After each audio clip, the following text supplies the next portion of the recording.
You ready, Puncher? Are you ready? Come here. Good boy.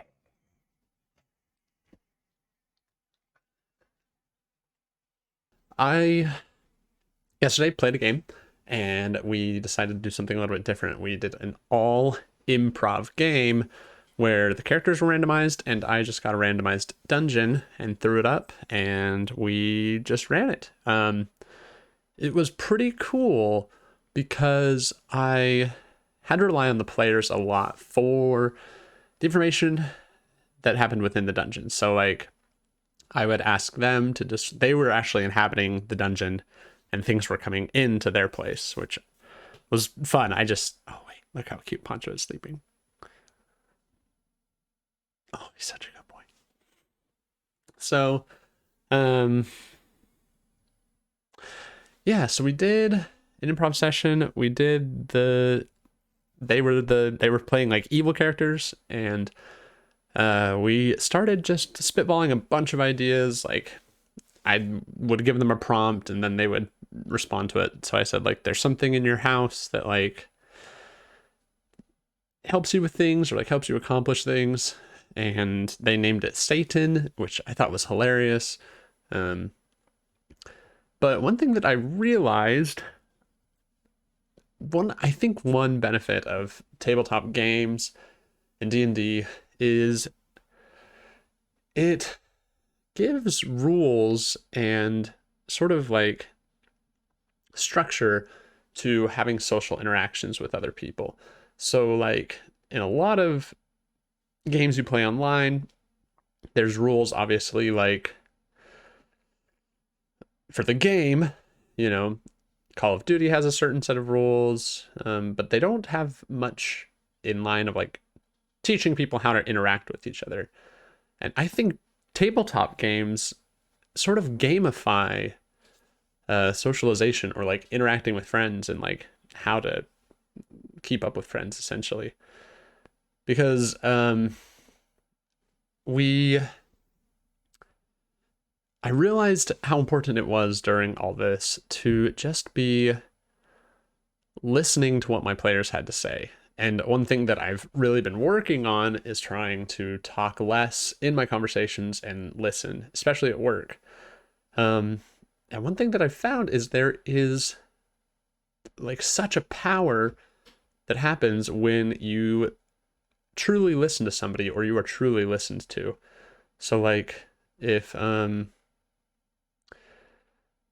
I think there's like different levels of listening. So if I had to put stages on it, you know, like stage 0 listening is not listening, right? Stage 1 is like passively listening. So you're just like hearing that someone's talking, but you're not registering what they're saying.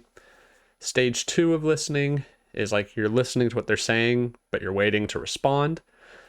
Stage 3 would be like listening to what they have to say and being like patient and then formulating a response. And I forgot what stage I'm on. Stage 5. I'll say stage 5. I think stage 5 listening is where you, rather than listening to like what they're saying, is listening to what they are trying to, like what emotion they're trying to convey a lot of times with their words. Like sometimes our words are just logical and they're just surface level, you know. But other times our words convey something deeper within us. They convey those very personalized thoughts and feelings that we have. So, for example, I recently did a poetry group at my work, and I had a patient that I hadn't really talked with much, but they wrote a poem, and it was an incredible poem. Like we hadn't had they just seemed kind of like pleasant overall most of the time, and just not really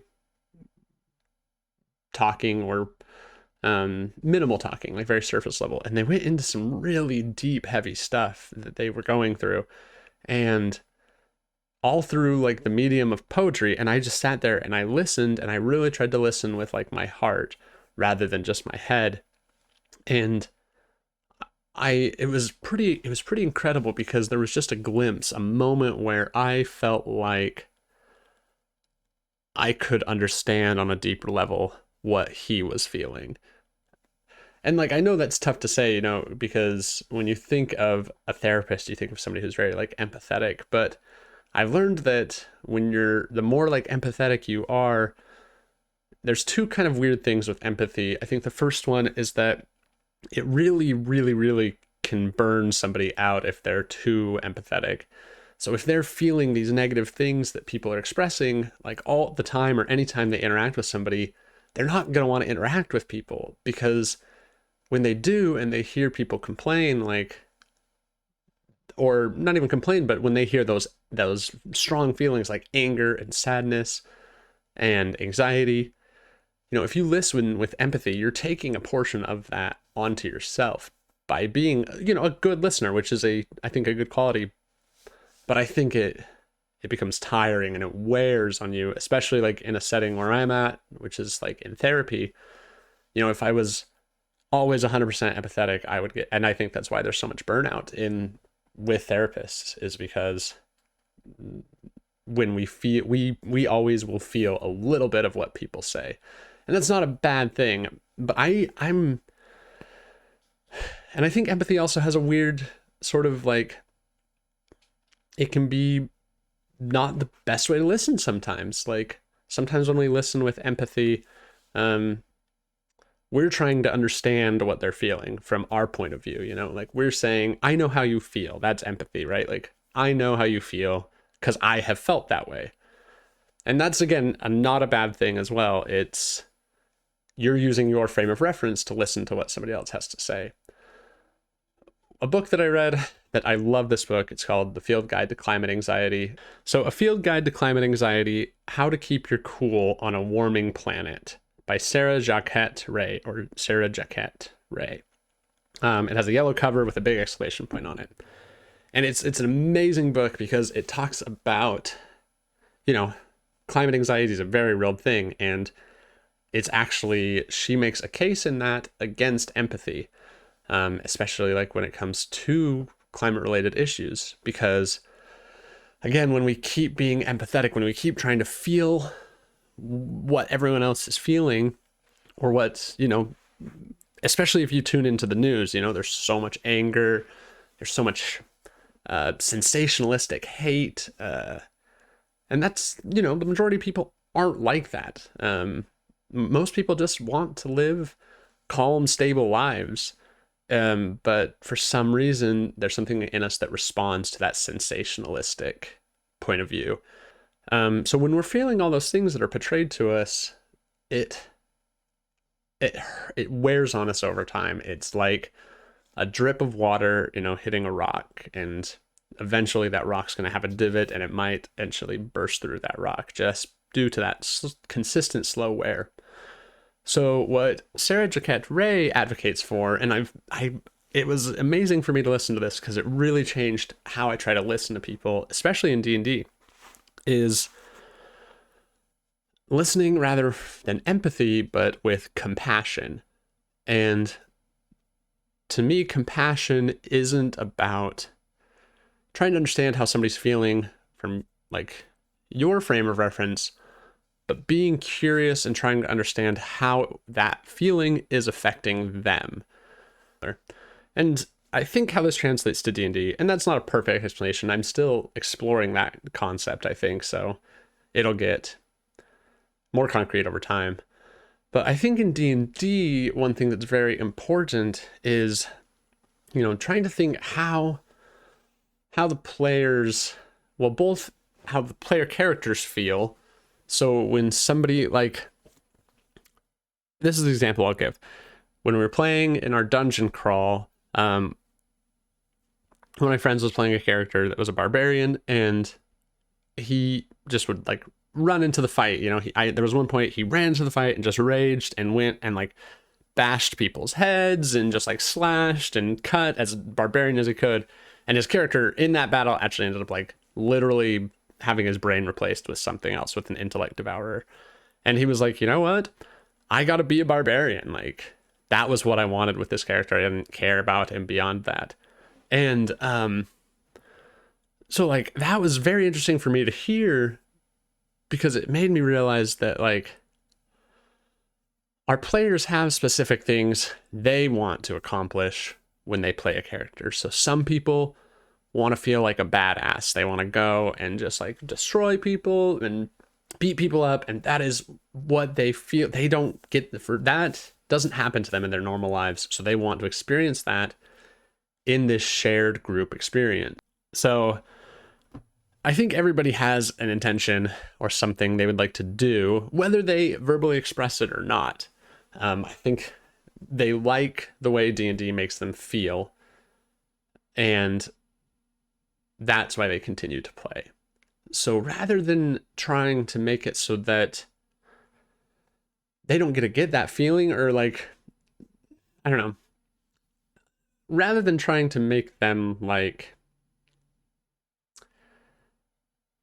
I guess, playing into those feelings that they want.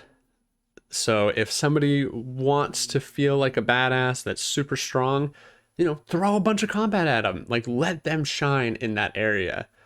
And if somebody wants to, be super smart and recall history and lore, or find things and like steal things, like give them opportunities to do that, because that's why they want to play this character, so they can experience that. So, and I think one way to helpfully do that is to ask periodically, what the player characters want, or at least review it. And that's why I love like Sly Flourish's, I think the best thing that I've taken away from Sly Flourish's Return of the Lazy DM is you start with your player characters always. Like, always start with the player characters, and then, list their stats, list anything that's interesting about them. But really try to think, what is it that these characters want in my world? Do they want gold? Do they want to be powerful? Do they want to be strong? Do they want might? Do they want friends, or do they want loyalty or companionship? Do they want to make a change in this world, make a social difference, make like a social change? Because we know how hard these things are to do in real life. They're so hard. Like, if you want, I've always had this desire to make a change bigger than myself, and I always fall short of, I feel like I always fall short of that, just because it's hard to do. Like, we all have different areas of control.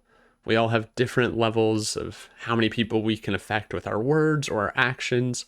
And some people can affect large groups, and some people can affect small groups. But especially as a DM and as a player playing tabletop games, we can at least interact and affect each other to support each other and care for each other. And if that means like a character wants to break into a king's house and steal the crown off his head, then by all means let them do so, like, or at least give them the chance to do so. And if they succeed, like, wonderful, you can let the dice call it. Or if you feel like they need a win, like, give it to them, like, if one of your players is having a hard time in their day, give them a win in this game.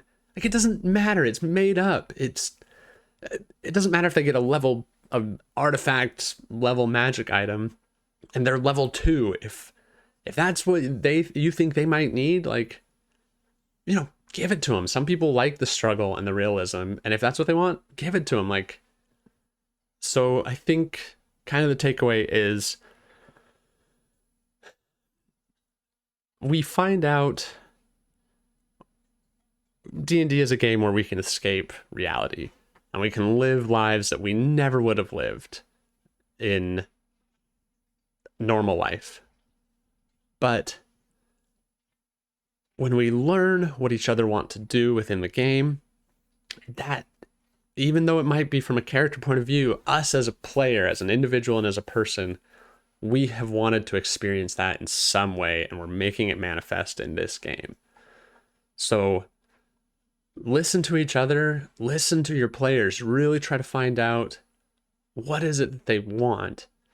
And from there, give them a way that will be possible.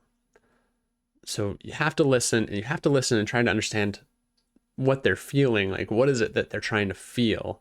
They're trying to feel happy. Are they trying to feel like purpose and meaning and motivation? Because at the end of the day, I think really we're all searching for meaning outside of ourselves. And whether that's inherent or not is a totally different conversation, but we can at least give it to people in the games that we run. We can at least give them a moment where they can feel like something greater than themselves in their day-to-day lives.